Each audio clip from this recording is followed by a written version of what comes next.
Haleluya, puji Tuhan, salam sejahtera bagi kita semua. Kembali lagi dengan Bible Everyday. Puji Tuhan, kita telah sampai dalam kitab Kejadian pasal yang ke-9.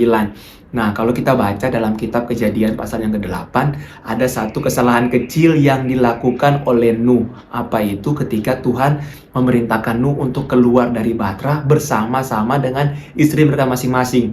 Tetapi yang dilakukan Nuh adalah Nuh keluar dari Batra bersama dengan ketiga anaknya, dan di belakang dari mereka adalah istri mereka masing-masing. Nah, kelakuan dari Nuh ini, kesalahan kecil ini yang dilihat oleh ketiga anaknya, sehingga ada satu anak yang berlaku tidak sopan kepada Nuh. Siapa dia? Yaitu Ham. Nah, kalau kita baca dalam kitab Kejadian pasal yang ke-9 ini, Tuhan memerintahkan Nuh dan anak-anaknya supaya beranak cucu dan penuhilah bumi. Tetapi ada satu anak yang tidak melakukannya, yaitu anak dari Ham, yaitu Kanaan. Nah, coba kita baca dalam ayat yang ke-18. Anak-anak Nuh yang keluar dari Batra ialah Sem, Ham, dan Yafet. Ham adalah bapak dari Kanaan. Nah, ketika Nuh membuat kebun anggur dan akhirnya dia mabuk. Ketika Nuh mabuk, kita baca saja dalam ayat yang ke-22.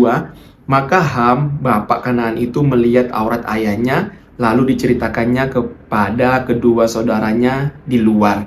Nah, ketika Nuh mabuk, Ham melihat aurat dari ayahnya. Kemudian yang menutupi aurat itu adalah kedua anaknya yang lain. Dengan berjalan mundur, mereka menutupi aurat dari ayahnya, yaitu Sem dan Yafet. Mereka berjalan mundur dan menutupi aurat dari ayahnya. Nah, ada dua tafsiran dari kata melihat aurat ayahnya. Nah, kata melihat ini kalau menurut Babilonia kuno, ketika anak melihat aurat dari ayahnya, itu adalah perlakuan yang tidak sopan. Ya, perlakuan yang tidak sopan. Tapi kalau dalam bahasa Ibrani, kata melihat ini dipakai kata yada dan ya'ah. Nah, kalau kata yada sendiri artinya adalah hubungan suami istri atau pengenalan suami istri yang dapat menghasilkan keturunan atau anak. Nah, ketika ketika Ham melihat aurat ayahnya, dalam arti Ham melakukan hal yang tidak sopan kepada ayahnya, yaitu meniduri ibunya sendiri atau istri dari Nuh ini. Nah, hal itu yang dilakukan Ham sehingga lahirlah keturunan yang namanya Kanaan. Sehingga ketika Nuh sadar dari mabuknya, Nuh mengutuk Kanaan. Kenapa Nuh tidak mengutuk Ham? Kenapa Nuh tidak kutuk saja Ham? Karena Ham yang melakukan hal yang tidak sopan. Tetapi anak yang dilahirkan dari ibunya sendiri yang dikutuk, yaitu Kanaan. Karena kalau Ham yang dikutuk, nanti anak-anak dari Ham, yaitu Kus, Misraim, dan Put juga akan ikut terkutuk. Makanya Nuh tidak mengutuk anaknya, yaitu Ham. Hanya mengutuk Kanaan, dan sejarah mencatat Kanaan ini adalah bangsa yang pribadinya atau kelakuannya sangat-sangat tidak baik.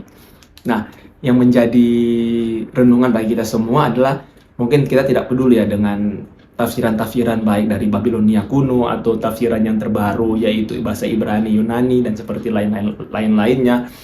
Yang jadi renungan kita adalah ketika ayahnya berlaku tidak baik kepada ibunya, ketika orang tua tidak memberi contoh yang baik. Ketika orang tua tidak memberi contoh yang baik, dampaknya adalah kepada anak-anaknya. Nah, Ham itu melihat orang tuanya yang berlaku tidak baik. Nah, intinya apa yang kita tabur, itu yang kita akan tuai. Nah, Nuh menabur yang ada sedikit kesalahan dari Nuh yang dia tabur, akhirnya dia harus tuai. Ham berlaku tidak sopan kepada Nuh, ayahnya sendiri. Kalau kita ingin menabur kebaikan, taburlah kebaikan.